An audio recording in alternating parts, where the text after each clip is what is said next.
¿Qué tal? Mi nombre es Henry Ponce López. Mi matrícula es 23004792. El nombre del reto es Reto 2, la jurisprudencia.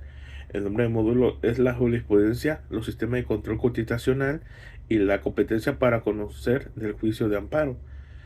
La licenciatura es en Derecho. El nombre de mi asesora es la licenciada Sofía Pérez Fuentes Sacramento. Bien, ¿en qué consiste el reto 2? El reto 2 nos dan tres casos de jurisprudencia, las cuales debemos analizar y contestar la siguiente pregunta. Bien, la primera pregunta dice, respecto al caso número 1, señala qué método de integración, reiteración, contradicción de criterios o procedimientos obligatorios se utilizó para la creación de dicha jurisprudencia. Bien, el caso número 1, el método que se usó para crear la jurisprudencia fue el de reiteración. Esto pasa cuando la Suprema Corte de Justicia de la Nación resuelve varios casos iguales o parecidos y lo hacen siempre con el mismo criterio jurídico, o sea, con la misma respuesta legal. Para que no se forme una jurisprudencia por reiteración, la Corte debe resolver al menos 5 casos iguales sin cambiar de opinión en ninguno. Y esto fue lo que pasó aquí. Se analizaron varios casos relacionados con el artículo 69 del Código Fiscal de la Federación, que trata sobre las empresas que simulan operaciones, ya sea que hacen como si comparan o vendieran cosas, pero en realidad no lo hacen. En todo caso, la Corte dijo que el artículo 69 B. No viola el principio de presunción de inocencia porque el procedimiento que usa el SAT es de tipo administrativo y no penal. Esto significa que la Corte no está diciendo que la empresa es culpable de un delito, sino que están incumpliendo con ciertas reglas fiscales, como emitir facturas falsas o hacer transacciones ficticias. Por eso no se afecta el derecho a ser considerado inocente hasta que se demuestre lo contrario, porque no es un juicio penal.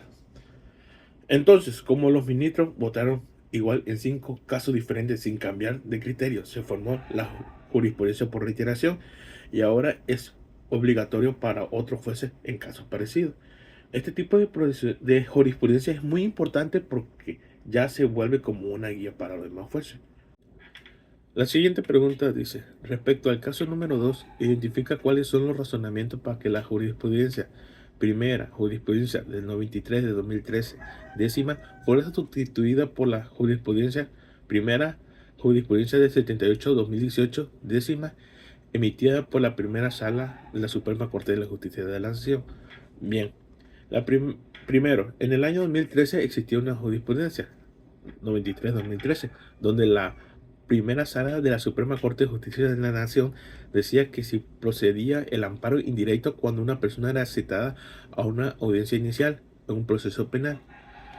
Eso era porque se pensaba que esa situación sí afectaba a la libertad personal, ya que si la persona no se presentaba, podría ordenarle que se llevara con fuerza pública, o sea, como si estuviera detenida. Según la Corte, en ese entonces, el simple hecho de recibir una cita ya ponía en riesgo tu libertad, porque si no ibas ya sabías que te podían ir a buscar. Pero en el 2018, la misma primera sala cambió su criterio y sacó una nueva jurisprudencia, la 78-2018, diciendo que esa situación no afectaba indirectamente la libertad, porque no solo es una notificación para que la persona se presente de forma voluntaria, es cuando te avisan que tienes que ir a una junta de clase. Eso no significa que te van a castigar, solo es un aviso, te están dando una oportunidad de ir por tu cuenta. Bien, la corte dijo que solo si la persona no va sin justificación, el juez podría ordenar que la presenten con fuerza pública, pero eso no es algo que pase automáticamente, sino que depende de lo que ocurra en cada caso. Por, por eso la Corte cambió de opinión y reemplazó la jurisprudencia de 2013 por la de 2018. Esto se llama sustitución de jurisprudencia y pasa cuando la Suprema Corte revisa otra vez un tema y llega a una nueva conclusión. Esto demuestra que la jurisprudencia no es algo fijo, puede ir cambiando con el tiempo, según cómo se interpreta la ley y los derechos. Con esta nueva jurisprudencia ya no se pueden meter amparos solo por recibir cita, porque todavía no se está violando indirectamente ningún derecho. Bien, la siguiente pregunta dice, respecto al caso 1, 2 y 3, indica en qué época del seminario judicial de la Federación fueron publicadas las jurisprudencias. Bien, en el caso número 1 se publicó en la novena época, en septiembre de 2011.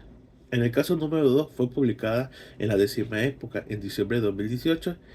Y en el caso 3 también se publicó en la novena época, pero en diciembre de 2000. El Seminario Judicial de la Federación es como una gran colección donde se registran las decisiones más importantes de los jueces y magistrados de los países. Cada época marca un cambio importante en las leyes o cómo se aplican, como si fueran temporadas diferentes de una serie, donde hay nuevas reglas y reformas. Saber en qué época se publicó la jurisprudencia nos ayuda a entender el contexto histórico que las leyes están vigentes y cómo han ido cambiando la forma de interpretar la ley en México. Bien, la pregunta número 4 dice, en el caso número 3 señala para qué autoridades es obligatorio la aplicación de dicha jurisprudencia.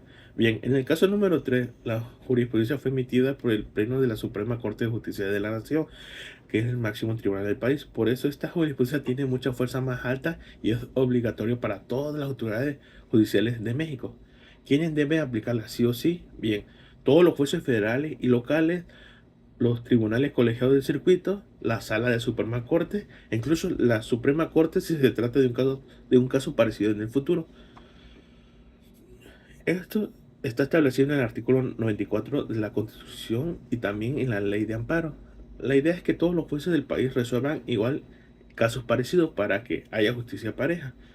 ¿De qué se trata esta jurisprudencia? Esta jurisprudencia dice que la aplicación de una jurisprudencia no viola el principio de irretroactividad porque no se está creando una ley nueva, sino solo se está interpretando una ley que ya existe.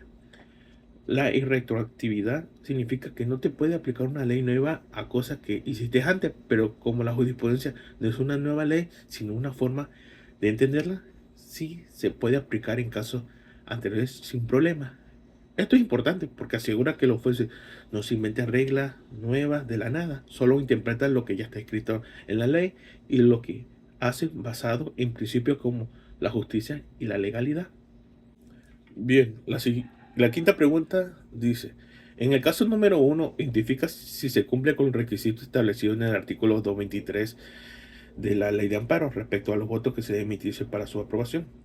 La respuesta es sí, sí se cumple. El artículo 223 de la Ley de Amparo dice que para que se forme una jurisprudencia por reiteración en la primera o segunda sala de la Suprema Corte se necesitan dos cosas.